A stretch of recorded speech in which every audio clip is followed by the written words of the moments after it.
Leadership is not about issuing instructions. That is a portion of it. It is about creating a common vision, a common goal on the horizon that everybody can align around. Everybody's got strengths and weaknesses, and that's the great thing, because if you put that puzzle piece of capabilities, hopes, fears, ambitions together the right way, suddenly you have a highly impactful team. And this is Scaling Clean, the podcast for clean economy CEOs, investors, and the people who advise them. I'm your host, Mike Casey. My day job is running TigerCom, a firm that counsels companies that are helping move the U.S. economy onto a more sustainable footing. I get to meet the people who are succeeding at building, funding, or advising the most successful companies in your sectors. So each show, we try to bring you usable insights from these leaders so you can apply them to the business of running your business. Hey, Clean Techers. You ever hear the joke about the engineer who walked into a podcast interview and turned out to be a fountain of wisdom and sound bites? Well, our guest today is just that, except he's no joke. South African native Claus Nussgruber leads Utility Global. It's a net zero hydrogen company based in Houston, and Claus spent his 31-year career working in and leading corporate initiatives focused on hydrogen and other rare industrial gases. To me, Claus represents the influx of talent that's coming into clean tech from other parts of the economy. These new people are diversifying the available expertise and perspective within the sector, and we're better for it. And you're going to be better for listening to Claus. Claus, welcome to the show. Let's get right into it. Claus, how would you summarize your career trajectory to date? Career trajectory to date was that I've always enjoyed being in a creative space, followed by having to execute and deliver this creation and development. The techno-commercial interface is really something I've found my home in, of bringing technologies and technical solutions to market and creating real business out of it. I think from a leadership perspective, I've always been a leader within teams, but it's really only over the last 5 to 10 years that I've become a leader of teams. And this has begun to be incredibly rewarding for me. Your mentors. We were talking before we started recording, and I thought your answers were incredibly interesting. Tell me about your mentors. So I always seek out environments where I can learn. Otherwise, I get bored. So I've had a ton of mentors along the way. They may or may not have known it, but always looking for colleagues and bosses who teach me something on my journey.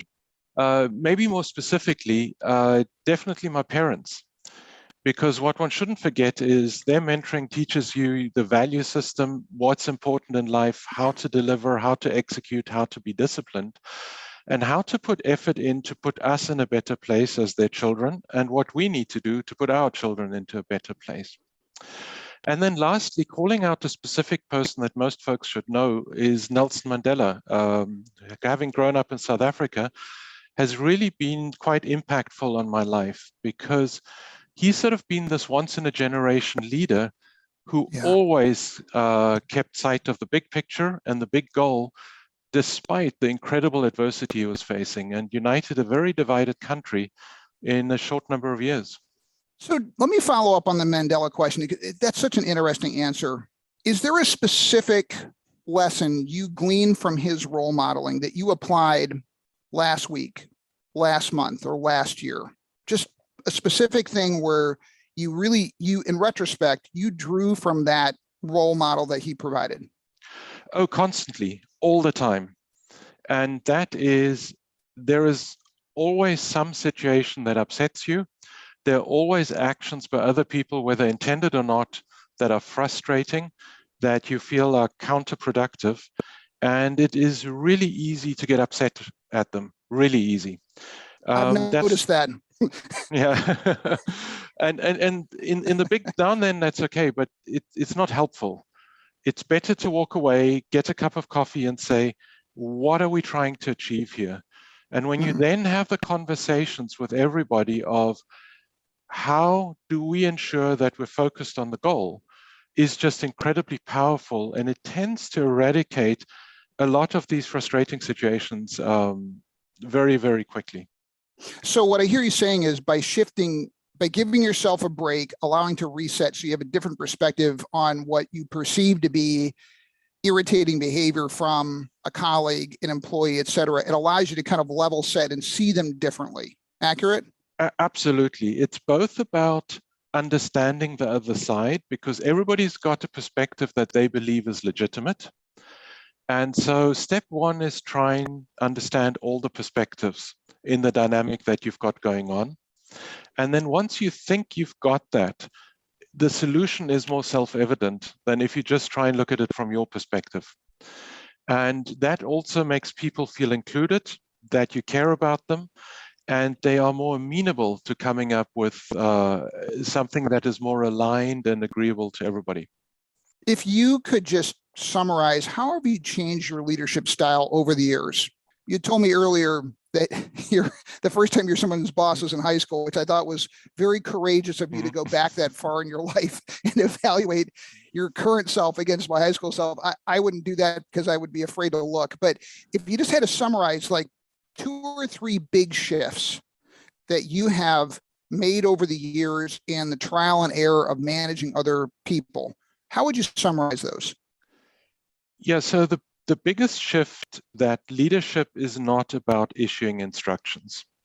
That is a portion of it. It is about creating a common vision, a common goal on the horizon that everybody can align around. That's step number 1. Then step number 2 is really learning, how do you organize around that? Everybody's got strengths and weaknesses, and that's the great thing, because if you put that puzzle piece of capabilities, hopes, fears, ambitions together the right way, suddenly you have a highly impactful team. And then the third thing that's really important is you have blind spots. Everybody has blind spots. Accept that. Get feedback. Have courage to get the feedback. There are different routes for that. It doesn't matter how you do it, but get feedback. That's so well said. Leadership is not about issuing instructions. I love that. I'm gonna definitely use that. That's good. All right. What drew you to what we broadly term clean economy? I think here in the United States, we started off with renewable energy, and now it's kind of broadened out to other sectors of the economy, and for lack of a better term, call it clean economy. But what drew you to the cleaner stuff? Oh, that's a great question, because number one, it just provides an incredible sense of purpose. And it's not just me, it's everybody around me. If you can apply your energies to improving the lot of humanity, and at the same time build a career and earn a salary and raise a family and do all those things, I mean, how great is that? So that's definitely one item. This is also the time in history where engineers and our fraternity of engineers needs to solve a problem for humanity. And we can. And to some extent, I'm almost thinking of it as the Hippocratic Oath for engineers to get global warming, warming under control. The Hippocratic Oath for engineers. Klaus, I know you're not from the US, but you are producing some serious sound bites in this interview, and we're going to have a hard time picking the best ones. That's really, really good. In your experience, is leading a clean economy company different than leading a company in a more mature sector? And if so, how is it different? And I'm talking, just to be clear, not just from the sense of mission. I share that, but I think also just in your experience of being a leader of your current company, how do you think that compares if you had a twin sibling who was running a construction company or anything in a more mature sector, and you two compared day-to-day experiences? How would those experiences significantly differ? In the first instance, that my brother would already drive a Mercedes, and I'm still hoping to drive a Mercedes. Okay. And that is very instrumental. It's a lot about the ambition and the potential and realizing the potential rather than about maintaining the potential you've established. So yes, the short answer is yes, it is very, very different. It is incredibly fast, and you're basically always laying track while you're racing down it. And every day you have the feeling your train's going to move that little bit faster than you can lay track. Then once again, the space, of course, is that it's meaningful for humanity. But if we stick with the small company startup theme, it's disruptive. And especially in the renewable clean tech space, there is so much disruption going on that even the mature companies need to find their role in this new world. And that just gives an incredible opportunity for new companies to come about and do things differently and better. And it's not quite knowing what that answer is. There is no recipe for it. That makes it so exciting, but that also requires you to be incredibly confident about where you're going. It's great. I'll tell you, anybody who complains about engineers being boring needs to meet you, because They might challenge that I'm an engineer. all right. Let's say you quit your job tomorrow and you become a lecturer at an MBA program here in the US. Your first class is explaining the role of the clean economy CEO. How would you describe to your students what an effective clean economy CEO does? What are the main jobs they have? So I think the first job for a CEO is to be the guiding light. What's the vision? Where are we trying to go? If you can't do that, you're just a manager, okay? But you need to create the vision and the enthusiasm around it. The second thing you need to do is you need to be the anchor that everybody trusts. When things go bad, you need to be the calmest person in the room. When things go really well, you need to be the calmest person in the room, because everybody watches you. Is the guy nervous? Is he uncertain? And you need to come across as just this very steady, calm and collected person who knows how to navigate this, independent of what might be coming at us. The third thing is you typically start off with a bunch of MacGyver-like innovators who are insanely smart and have incredible ideas, but you need to progressively transition that to a robust company that can execute, that is safe, that can contract, that can deliver. And it is getting that transition right and the cultural change that is key for the CEO. Then maybe rounding that question out, young companies don't have brand. So you, as the new CEO, you bring your brand, and you need to leverage your brand into building brand for the company. At the end of that course, that hypothetical course we talked about, one of your students comes up to you and says, hey, thanks, great course. My ambition is that within 15, 20 years, I want to have a job like yours. What advice do you have for me at this, just starting my career off? What advice would you give? Number one, figure out what you love to do and do that, okay? Be passionate, because if that doesn't work, if that doesn't harmonize, you're not going to be good. That is fundamental to everything you do, but it is especially true if you want to be the leader of people. The second thing is, doesn't matter where you are in your career, you need to learn, and recognize that a great idea is only the start. Hardcore execution matters. So you always need a plan that how do I get this idea into the field where somebody buys it, somebody uses it, somebody pays me money for it. If you cannot answer that question, the idea might not be ready yet. And then the third thing is always make sure you come across as very clear in where you want to go and as credible. That's important for customers, that's important for investors, and that's important for employees, because they cannot trust a company that doesn't really exist yet, but they can trust you. And once you got that trust, you can build something. Hiring. It's often cited by our guests as one of the hardest things to do well. What have you learned about hiring, particularly at the leadership team level? Yeah, that's a great lead, and even to a larger subject, because it's all about people. If you think it's about valves, switches, computers, and those kinds of things, not so much. It's all about people. And so hiring is probably the most critical element in that. You need to get the right people, okay? Take your time, get professional headhunters to help you with that, and don't settle early if you anyhow can. Might not always be possible, but get the right people. Then you have the challenge that in an early stage company, to get top talent is really tough because of the perceived risk that the company and the journey still has. So you need to use your own brand, your own vision, and your own enthusiasm to convince people that this is a journey worth joining. Because in the end, they don't follow the company, they follow you.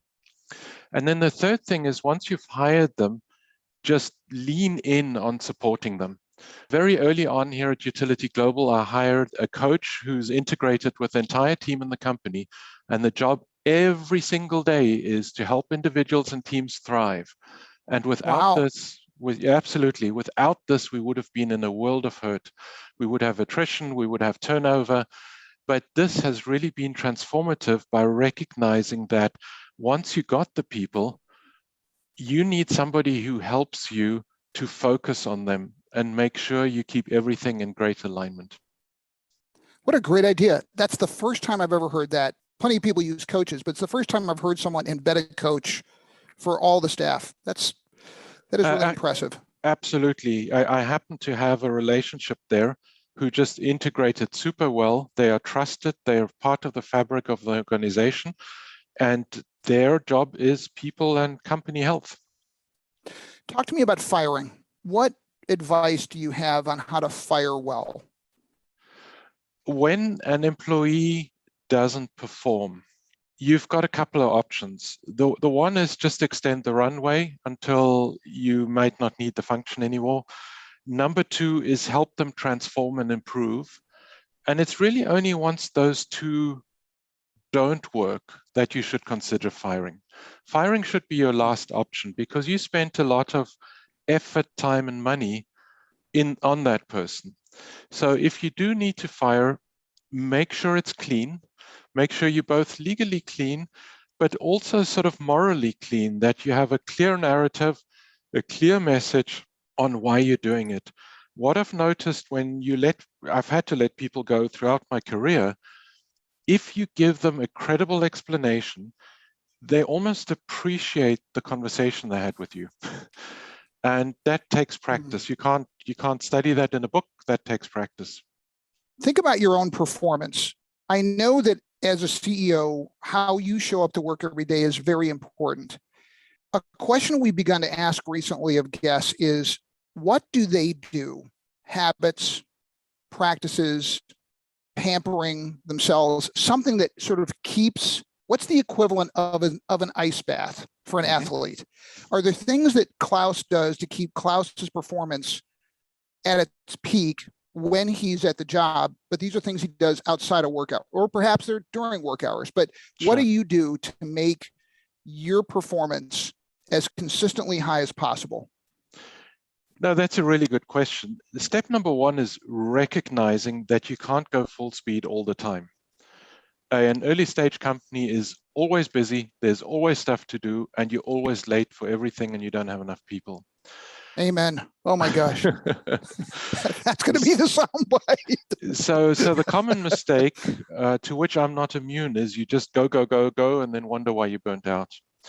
Hire people, hire a team, make sure you get the help that you need within the company. Outside the company, you have to keep the self-discipline that it is okay to have private time. Whether it is a lunch break, whether it is a Sunday, whether it's a week at the beach with a family. And what I've found is the more you're disciplined around that, the more creative and energetic I'm actually at during the times I am at work. Okay. Personal hobby of mine, my wife and I love going to the opera. You have to go somewhere, the room goes dark, cell phones are off, and you're basically pulled into another world for 3 to 4 hours. And I find that just incredibly relaxing. When you come back out, life can happen again. But while you're in there, your brain goes to a different place. Where do you want your legacy to be as a CEO of Utility Global? I think we're on a really good path to writing industrial history here.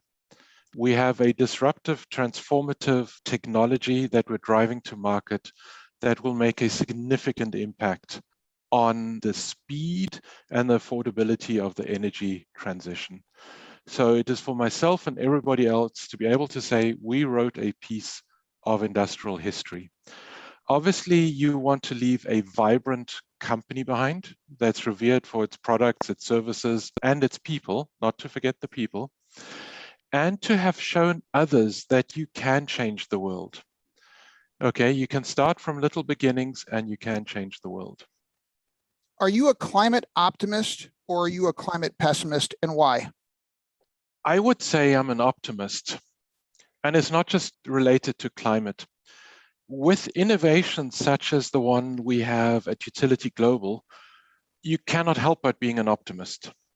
Okay, we can solve this. And here I fundamentally believe in humanity's drive to survive. And throughout the course of history, we have built wealth, we've built health, we've built for sufficient food and water supplies. And so I have absolutely no doubt that we can innovate and execute on the solutions that are required here. So for me, working daily to solve, humanity's most vexing problems to some extent is just incredibly rewarding and makes it wonderful to be an engineer. Claus, I can't tell you how fun this has been. You're a soundbite factory and a really good one.